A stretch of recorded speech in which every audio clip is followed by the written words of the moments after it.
Hi! Today I would like to show you how you can transfer files from NOKIA Device to Samsung Galaxy F23. Start by going into Play Store on both devices. Now click on the search bar, type in Send Anywhere and download this free app from this developer. After that, select Open. From this screen here, you need to tap on I accept, then confirm, continue and allow. Then do exactly the same on the other smartphone. I accept, confirm, continue, allow.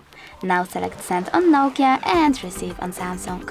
Following that, you need to click on all of those type of dots. This way you can choose all of your files and send them later on. It will take some time though, so I will go with only one file. For example that one, select Send and click on Got It. As you can see from here, we have two connection ways.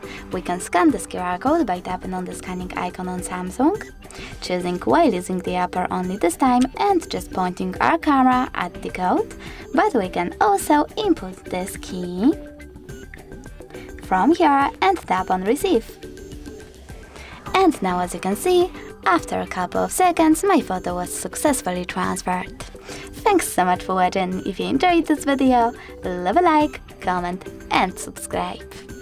Bye!